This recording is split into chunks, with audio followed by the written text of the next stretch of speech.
the opening scene, we are taken to a secluded and distant forest compound, which is owned by a polygamist sect. The community's revered leader, known as the Shepherd, is the sole male figure, and the women in the group worship him, expressing gratitude for accepting them as his wives. Come with me inside the deluded mind of a daydreaming Andrew Tate. Within this cult, the women are categorized into two groups: the daughters, dressed in various shades of blue, and the wives, dressed in reddish hues. The community's main activities involve raising lambs for sustenance and sacrificial rituals. The scene then shifts to the Shepherd having a meal together with all of his wives and daughters. After finishing his food, he selects one of his wives to spend the night with. The next morning, the Shepherd, accompanied by all of his wives and daughters, gathers in a courtyard. While delivering a sermon, one of the daughters, named Sila, remains fixated on him without even blinking. She appears to have a strong admiration towards the Shepherd. After the sermon, they engage in prayer, during which the Shepherd dips his hand into the blood of a sacrificed lamb and smears it on the faces of his wives and daughters. Later on, as Sila and her friend Tamar are standing in the woods, they are captivated by the Shepherd's presence from a distance. In particular, Sila wants to have a private conversation with him, so she cleverly sends her friend to attend to some household tasks. After this, Sila walks with the Shepherd, who compliments her beauty and draws parallels between her charm and that of her deceased mother, who passed away during her birth. In response, Sila asks how he met her mother in the first place. She is curious if they were involved in a romantic relationship. However, instead of answering her question, the Shepherd playfully touches her hair and tries to get closer to her. But at the last second, he swiftly changes the subject and requests Sila to rebraid her hair before they part ways. Later that day, one of the wives, named Eloise, shares a romantic story with Sila and another daughter. She explains that she had an intense coitus session with the Shepherd. Upon hearing this, Sila, who harbors affection for the Shepherd, becomes envious and responds to Eloise in a harsh manner. The other daughter intervenes, reminding Sila that they are not permitted to speak to the wives with such a tone. Nonetheless, Sila denies this rule, arguing that Eloise is of the same age as them.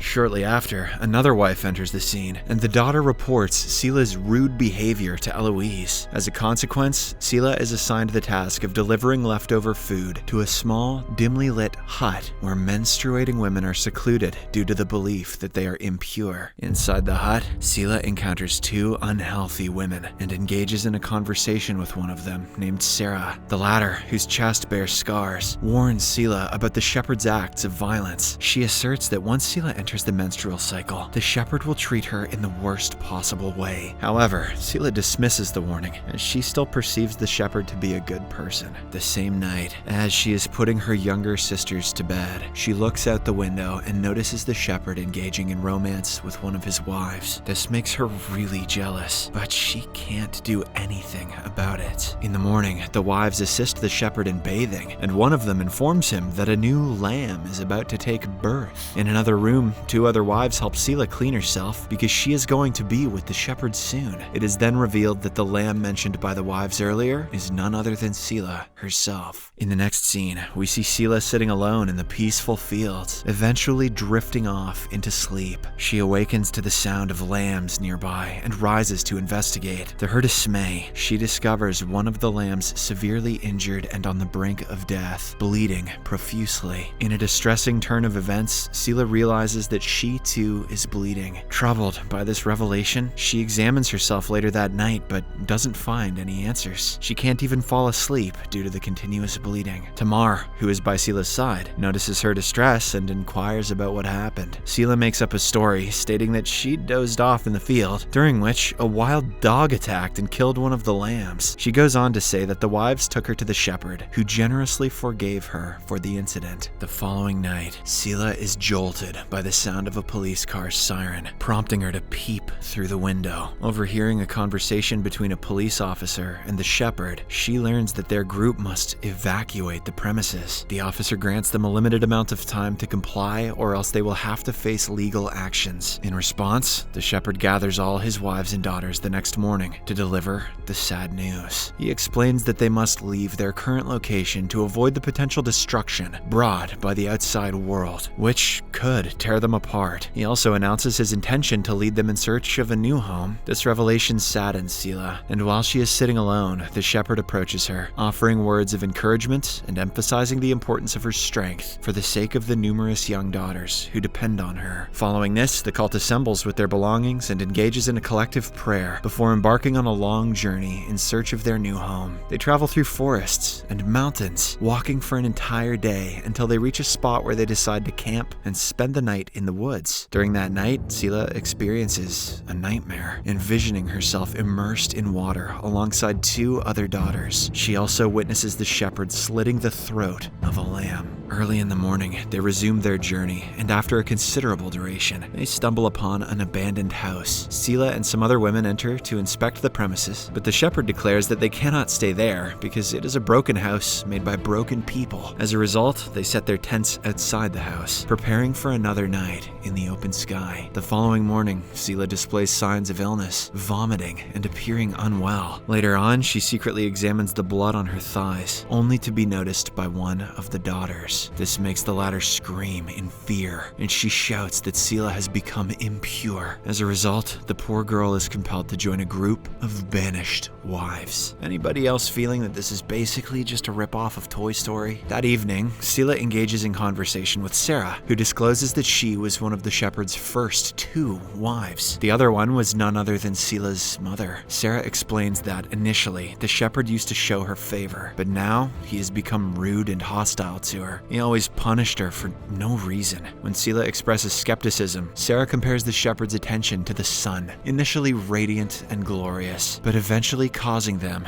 to burn. As their conversation continues, Sarah reveals the truth to Sela that her mother did not die during her birth, but rather succumbed to an infection a few days later. She explains that the shepherd did not take her to the hospital, viewing it as a test of her faith and resulting in her death from sepsis. Furthermore, Sarah admits that she no longer holds faith in the shepherd, but still stays in the cult due to a lack of alternatives and fear of being alone. In the next scene, the cult continues their journey alongside a country road. During this, Sela catches sight of a passing car with 3 people inside. She fantasizes herself within the vehicle, dressed like a regular teenager, which brings her to tears. That night, they all make camp at a certain spot, and while they have their dinner, Sela gazes at a pregnant Eloise, who also stares back at her while gently caressing her belly. The next day, during the difficult hike, Eloise suddenly goes into labor. The other wives believe it is time for birth, but Eloise is unable to gather the courage to do so. She fears that the baby will die in this treacherous environment. However, when the other wives force her, she pushes hard and eventually gives birth. In the process, though, she sadly loses her own life. After the incident, the group prepares for Eloise's funeral, during which Sarah confronts the shepherd and holds him accountable for the woman's demise. She even addresses him by his real name, Michael. However, the shepherd dismisses her accusations and walks away. After the funeral, Sarah confides in Sela, informing her that she and Eloise's baby are departing from the cult. She reveals that the shepherd wants the newly born infant to die, believing that the baby is somehow flawed. Sela struggles to comprehend the shepherd's reasoning, and Sarah discloses that it is because the infant is a boy, and the shepherd does not want any other males in the cult other than himself. With this, Sarah bids farewell to Sela and departs from the group. The remaining members of the community continue following the shepherd's lead, although exhaustion looms over them after days of non-stop walking. Later, they take a short break and sit on the ground to rest. At that moment, Tamar points out a potential location, suggesting that they explore it, but this only enrages Shepherd, as he believes that no other leader should exist aside from himself. In a fit of rage, he kicks and physically assaults Tamar. Witnessing this brutal act, Sela's trust in the shepherd begins to crumble, and she recalls Sarah's earlier warnings about him. And he seemed so nice until now. After a long and arduous journey, they finally reach a forested valley with a large lake, which the shepherd proclaims to be their new sacred place. This makes the women somewhat happy, as they are tired to death. In the evening, the shepherd performs a rebaptism ritual, submerging the older daughters beneath the water. When it comes to Sela's turn, the shepherd forcefully holds her underwater for an extended period. In that moment, Sela has a vision of him attempting to drown her. That's not a vision, Sela. That's happening to you right now. Later, while gathered around the campfire, the wives abstain from dinner, explaining that they are fasting in preparation for an upcoming ritual the next day. During the same night, the daughters are sleeping in a tent when the shepherd summons Sela to his own tent. Tamar warns her not to go, but Sela disregards the advice. Once inside the shepherd's tent, he instructs her to lie down. He proceeds to touch Sela's body and forcefully assaults her. After satisfying his desires, he bids her goodnight and departs. Unfortunately, this leaves a deep scar in Sela's mind, and she envisions a scenario in which all the daughters unite to overthrow